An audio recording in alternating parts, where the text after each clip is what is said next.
మీకు అందరికీ వందనాలు. ఈ అవకాశం ఇచ్చిన దేవాతి దేవునికి, reverend doctor Anaparthi John Prabhakar అయ్య గారికి నా హృదయపూర్వక వందనాలు. అమ్మగారికి నా ధన్యవాదాలు తెలియజేస్తున్నాను. ఈ రాత్రి వేళ సమయమున మన కొరకు ఏర్పాటు చేయబడిన వాక్య భాగము మార్కు సువార్త 1వ అధ్యాయము 40 నుంచి 45 వచనముల వరకు.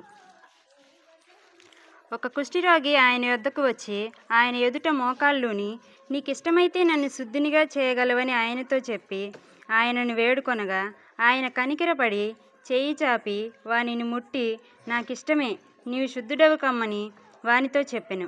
వెంటనే కుష్ఠరోగము వానిని విడిచెను కనుక వాడు శుద్ధుడాయెను. అప్పుడు ఆయన, ఎవనితోనూ ఏమీయో చెప్పకు సుమి, కానీ నీవు వెళ్ళి వారికి సాక్ష్యార్థమై నీ దేహమును యాజకునికి కనబరుచుకొని నీవు శుద్ధుడవైనందుకు మోషే నియమించిన కానుకలను సమర్పించమని వానికి ఖండితముగా ఆజ్ఞాపించి వెంటనే వానిని పంపివేశెను. అయితే వాడు వెళ్ళి దానిని గూర్చి విస్తారంగా ప్రకటించుటకును ఆ సంగతి ప్రచురం చేయుటకును ఆరంభించెను. గనుక ఆయన ఇక పట్టణంలో బహిరంగంగా ప్రవేశింపలేక వెలుపల అరణ్య ప్రదేశములలో నుండెను.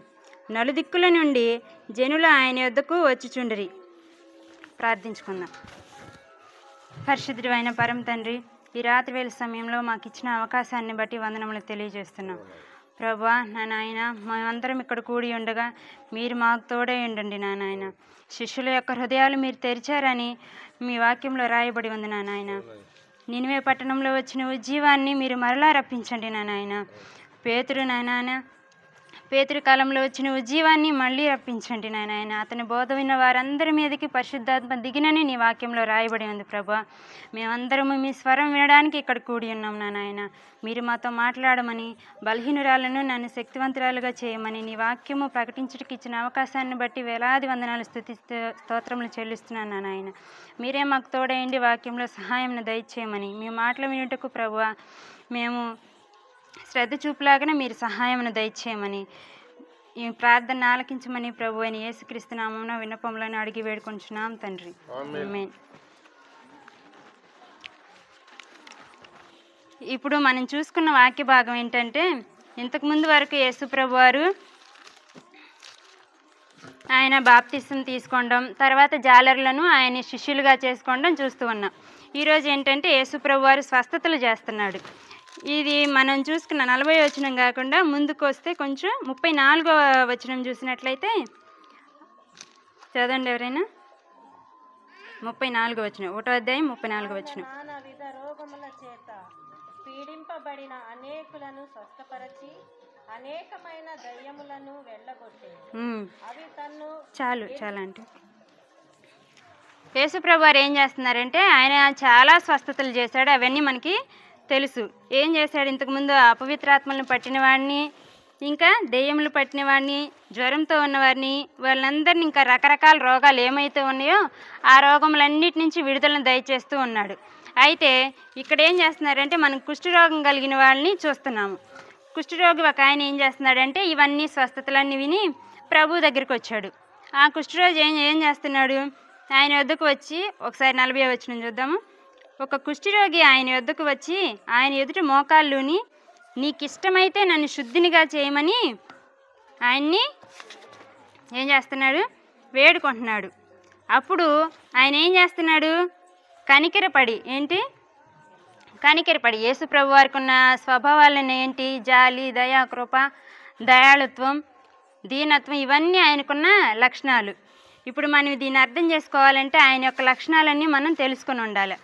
యేసు ప్రభు వారు ముందే చెప్తాడు, నేను దయాళుడను, దీర్ఘశాంతము కలవాడను. ఇంకోటి ఏంటి?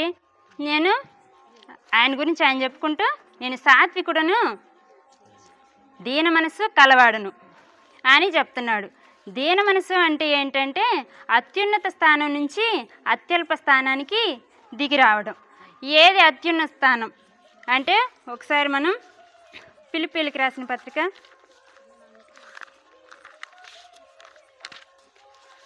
2వ అధ్యాయం 6-7 వచనాలు ఒకసారి చూద్దాం.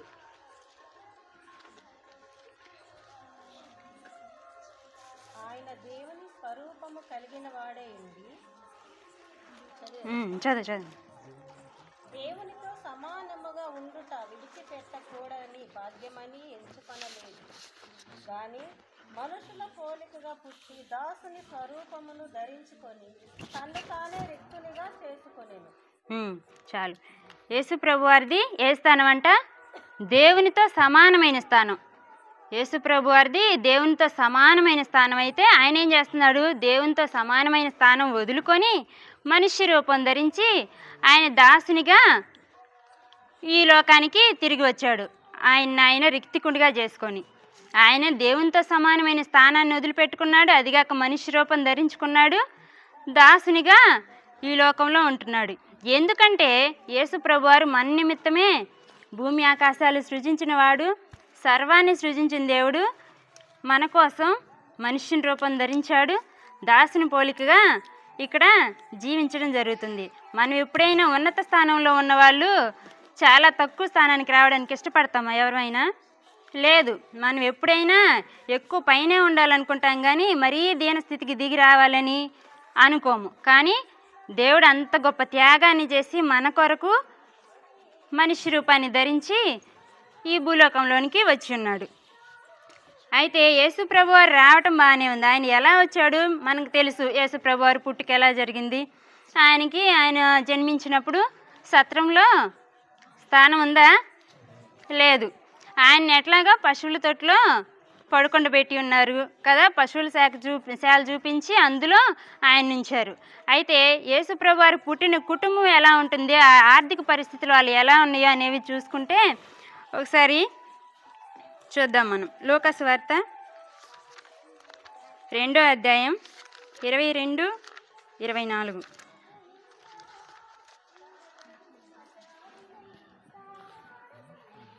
మోషే ధర్మశాస్త్రము చొప్పున వారు తమ్మును శుద్ధి చేసుకున్న దినములు గడిచినప్పుడు ప్రతి తొలిచూలు మగపిల్ల ప్రభువునకు ప్రతిష్ఠ చేయబడవలెను. అవి ప్రభు ధర్మశాస్త్రమందు వ్రాయబడినట్టు ఆయనను ప్రభునకు ప్రతిష్ఠించుటకు ప్రభు ధర్మశాస్త్రమందు చెప్పబడిన గువ్వల జతనైనను 2 పావురపు పిల్లలనైనను బలిగా అర్పించుటకును వారు ఆయనను యెరూషలేమునకు తీసుకొని పోయిరి. చాలు. యేసు ప్రభువారు జన్మించినప్పుడు మరియాకి యేసేపుకి తొలిచూలు బిడ్డ. అయితే వీళ్ళ ధర్మశాస్త్రం ప్రకారం ఏంటంటే తొలిచూలు బిడ్డని ప్రతిష్ఠ చేయాల్సి ఉంటుంది. అయితే యేసు ప్రభువారిని అలాగే ప్రతిష్ఠ చేయడానికి తీసుకెళ్లారు. దేవాలయంలోకి తీసుకెళ్ళినప్పుడు కానుకను కూడా తీసుకెళ్లారు. ఏం తీసుకెళ్లారు? 2 గువ్వల జతనైన 2 పావురపు జతలైన. మామూలుగా అయితే లేవికాండం 2వ అధ్యాయం చూసినట్టయితే మోషే ధర్మశాస్త్రం ప్రకారం లేవికాండము 12:8 ఆమె గొర్రెపిల్లని తేజాలని ఎడల ఆమె 2 తెల్ల గువ్వలనైన 2 పావురపు పిల్లలనైనను దహన బలిగా, ఒకదానిని పాప పరిహారార్థ బలిగా, ఒకదానిని తీసుకొని రావాలను. ఇక్కడ ఏం జరుగుతుంది? ఎవరైనా గొర్రెపిల్లని అర్పణగా ఇవ్వాలి. అది ఇవ్వలేని వాళ్ళు 2 గువ్వల జతలైనను కానీ 2 పావురపు పిల్లలనైనా ఇవ్వచ్చు. అంటే యేసు ప్రభువారు ఎలాంటి కుటుంబం నుంచి వచ్చారు అంటే గొర్రె పిల్లని కూడా అర్పణగా ఇవ్వలేనటువంటి పేద కుటుంబం నుంచి యేసు ప్రభువారు రావడం జరిగింది. ఎందుకు? యేసు ప్రభువారికి ఉన్న అత్యున్నత స్థానంలో ఉండే వాళ్ళ నుంచి రావచ్చు కదా, ధనవంతుల నుంచి కూడా రావచ్చు కదా. ఎందుకు అంత పేద కుటుంబం నుంచి వచ్చారు? ఎందుకంటే మనలాంటి పేదలను రక్షించడం కొరకు ఆయన కూడా పేదవాడైపోయాడు. ఆయన వచ్చిందే మనలాంటి పేదలను రక్షించడం కొరకు ఈ భూలోకంలోకి. ఆయన మన కొరకే వచ్చాడన్న సంగతి మనం గ్రహించాలి. సరే, ఒకసారి ఆయన్ని యేసు ప్రభుతో ఒకరోజు ఒక ఆయన అన్నాడంట, అయ్యా నువ్వు ఎక్కడుంటే అక్కడే నేను ఉంటాను అని చెప్పేసి అని అడిగాడంట. అప్పుడు ఆయన అన్నాడంట, పక్షులకు గూళ్ళున్నవి, మనిషి కుమారునికి తలవార్చుట కొరకైనను స్థలము లేదని చెప్పాడంట. యేసు ప్రభువారు అసలు శూన్యంలో ఒక్క మాటతో సృష్టించేసిన దేవునికి ఇవి ఇక్కడంట ఒక్క స్థలం కూడా లేదంట. తలవాల్చుట కొరకు ఆయనకి ఎంత స్థలం కావాలి? ఒక 6 అడుగుల స్థలమైనా ఆయనకి సరిపోతుంది కదా, ఆ స్థలం కూడా ఆయనకి లేదని చెప్తున్నాడు. అయితే ఆయన ఎంత గొప్పవాడంటే మన ఆకాశాన్ని ఆయన జానతో కొలవగలవాడు, సముద్రపు నీళ్ళన్నిటినీ ఆయన గుప్పెట్లో పట్టుకొని గొప్ప దేవుడు. మనం ఒక గ్లాస్ నీళ్ళు మన చేతిలో పోస్తేనే మనం పట్టుకోగలమా? మొత్తం పోతాయి. అంత మంచి అంత గొప్ప దేవుడు ఆయనకి ఇక్కడ తలవాల్చుట కొరకైనా స్థలం లేదంట. అయితే మనం యేసుప్రభు వారికి స్థలం లేదు, సరే. యేసుప్రభు వారు ఏం చేస్తున్నారంటే యోధా 30 నాణ్యాలు ఇచ్చి అమ్ముడు పోయాడు కదా తీసుకొని.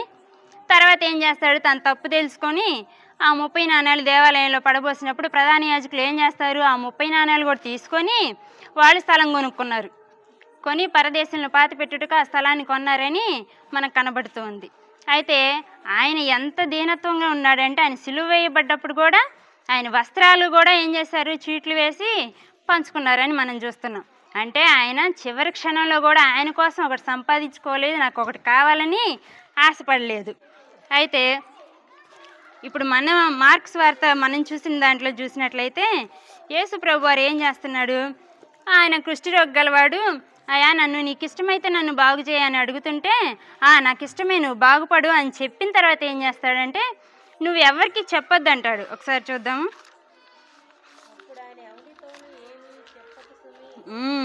ఎవరితో ఏమికి చెప్పకని చెప్పేసి వెళ్ళిపోతున్నాడు. ఎందుకు ఆయన చెప్పొద్దని చెప్తున్నాడు? అంత గొప్ప దేవుడు, మరి అంత గొప్ప అద్భుత కార్యాలు చేశాడు, మరి చెప్పుకోవచ్చు కదా, కానీ చెప్పట్లేదు. ఆయనకు అవసరం లేదు. ఎందుకంటే ఆయన గురించి ఆయన గొప్పతనం చెప్పుకోవాల్సిన అవసరం లేదు, ఆయన గురించి ఆయన పబ్లిసిటీ ఇచ్చుకోవాల్సిన అవసరము లేదు. ఎందుకంటే అందుకే ఇప్పుడు ఆయన పబ్లిసిటీ ఇచ్చుకోవట్లేదు కాబట్టి దెయ్యాలు ఆయన గురించి పబ్లిసిటీ ఇస్తున్నాయి. సర్వోన్నతుడైన దేవుని కుమారుడా మాతో నీకేం పనని దెయ్యాలు అడుగుతున్నాయి. నాకు బాగా గుర్తుంది, అంకుల్ ఒకసారి చెప్పారు, తాతయ్య ఎక్కడో ప్రార్థన చేస్తుంటే దెయ్యాలన్నీ వెళ్ళిపోయినాయి అంట. తాతయ్య ఎప్పుడైతే ప్రార్థన అక్కడ మానేశాడో అక్కడ మళ్ళీ యథావిధిగా ఉన్నాయంట. అది చెప్పుకున్నారంట. ప్రేమి గారు లేరేక మన ఇష్టారాజ్యంగా తిరగొచ్చని ప్లేస్ ఏదో నాకు సరిగా గుర్తులేదు, ఒకసారి అది చెప్పారు. అది బాగా గుర్తుంది. దేవుడు చేసిన అంత గొప్ప సేవ తాతయ్య కూడా చేశాడు. అసలు ఎంత గొప్ప సేవ చేశాడు. ఆయన ఏర్పాటు చేసి ఆయన పునాది వేసిన సంఘంలో మనం ఉన్నామంటే మనం ఎంతో అదృష్టవంతులము. అట్లాగే నేను ఫీల్ అవుతూ ఉంటాను. అయితే ఇందులో చూసినట్లయితే ఆయన ఏం చెప్పాడు, ఎవరితో ఏమీ చెప్పకని చెప్పినప్పుడు మళ్ళీ ఏం చేస్తున్నాడు, తర్వాత చదివితే 45వ వచనం చూసినట్లయితే అయితే వాడు వెళ్ళి దానిని గూర్చి విస్తారంగా ప్రకటించాడంట. ఆయన చెప్పొద్దని చెప్పిన తర్వాత ఆయన విస్తారంగా ప్రచారం చేస్తూ ఉన్నాడంట. ప్రభు నన్ను స్వస్థపరిచాడు అని చెప్పేసి. ఇంకా ఆ తర్వాత ఏం జరిగిద్దంటే చూడండి, ఆయన ఎందుకు అసలు వద్దని చెప్తున్నాడు, నువ్వు ఎవరికి చెప్పొద్దు నా గురించి అని ఎందుకు చెప్తున్నాడు అంటే యోహాను సువార్త ఒకసారి చూసినట్లయితే యోహాను సువార్త 6వ అధ్యాయం 6:15.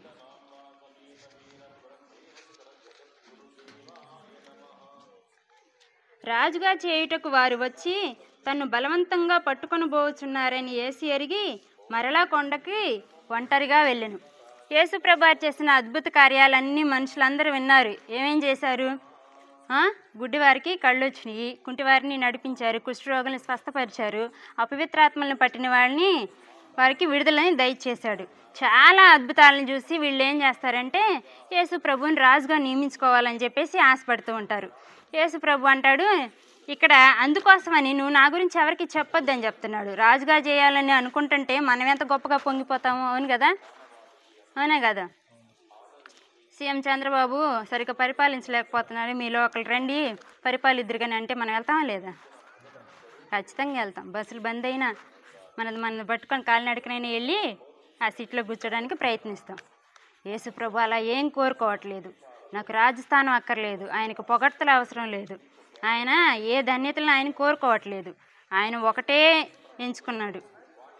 ఏమెంచుకున్నాడు, నశించిన దాన్ని వెదకి రక్షించుటకు మనిషి కుమారుడు ఈ లోకానికి వచ్చి ఉన్నాడు. అది మాత్రమే మైండ్లో ఉంది. అది మాత్రం అది తప్ప ఇంకేది ఆయన కోరుకోవట్లేదు. స్థలం సంపాదించుకోవట్లేదు, పేరు ప్రతిష్టల కోసం చూడడం లేదు, ఇంకా ఆయన రాజస్థానం కోరుకోవడం లేదు. అయితే ఇక్కడ ఏం జరుగుతుంది? యేసు ప్రభులాగా మనం జీవించడం మన వల్ల కాదు. ఆయన చేసిన స్వస్థతలు ఇంకెవరి వల్ల కాదు, చెయ్యలేరు కూడా. అయితే ఆయన శిష్యులకు ఆ వరం ఉంది. శిష్యులు కూడా దేవుడు ఎంతైతే స్వస్థతలు చేశాడో ఆ స్వస్థతలు శిష్యులు కూడా చేస్తున్నారు. ఎక్కడంటే పేతురు చేశాడు, మనం చూసాము. దెయ్యాలు పట్టిన వారు ఆయన నీడ తగిలి లేచారని ఇంతకుముందు చూసాము. మళ్ళీ ఏం చేస్తారంటే శృంగాలయము అనే దేవాలయం చూడండి ఒకసారి, అపోస్తల కార్యములు 3వ అధ్యాయం 2వ వచనం.